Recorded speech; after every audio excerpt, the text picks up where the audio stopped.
আসসালামু আলাইকুম আলহামদুলিল্লাহ ওয়াহদা ওয়াসসালাতু ওয়াসসালামু আলা মান লা নাবিয়্যা বা'দা। সম্মানিত দর্শক মণ্ডলী, দিনী মুসলিম ভাই বোন, আমরা তায়াম্মুমের পরে কোন দোয়া পড়ব?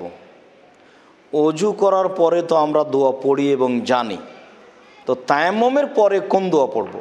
সম্মানিত দিনী ভাই বোন, তায়াম্মুম করার পরে ভিন্ন কোনো দোয়া পড়তে হবে এ মর্মে রাসূল সাল্লাল্লাহু আলাইহি সাল্লাম কিছু বলেননি, সাহাবীগণ কিছু বলেননি, তাবেঈগণ কিছু বলেননি। বরং তায়াম্মুমকে ওযু বলা হয়েছে, এর হাদিস আছে অনেক। যেহেতু তায়াম্মুমও ওযু, তো ওযুর পরের যে দোয়া পড়তে হবে সেটাই পড়তে হবে। আবু যার গেফারি রাদিয়াল্লাহু তাআলা আনহু বলেন, রাসূল সাল্লাল্লাহু আলাইহি সাল্লাম বলেছেন, ইন্না সাঈদাত তাইয়্যিবা ওযুল মুসলিম, নিশ্চয় পবিত্র মাটি হচ্ছে মুসলিম পুরুষ নারীর ওযু। এবার আরও স্পষ্ট হয়েছে, আশা যে আমরা খুব ভালো বুঝতে পেরেছি যে রাসূল সাল্লাল্লাহু আলাইহি সাল্লাম বলছেন পবিত্র মাটি হচ্ছে মুসলিম পুরুষ নারীর জন্য ওযু।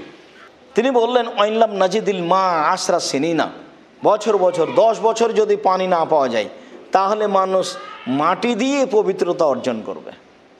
যখনই পানি পেয়ে যাবে তখনই পানি ব্যবহার করে পবিত্রতা অর্জন করবে।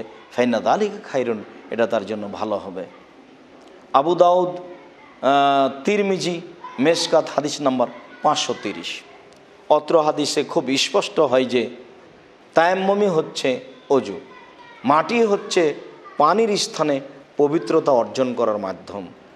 অতএব আমরা তায়াম্মুম করলেও সেই দোয়াই পড়ব, ওযু করলে যে দোয়া পড়ি। আল্লাহু আ'লাম বিস-সাওয়াব ওয়া সাল্লাল্লাহু আলা নবী ওয়া সাল্লাম। আসসালামু আলাইকুম।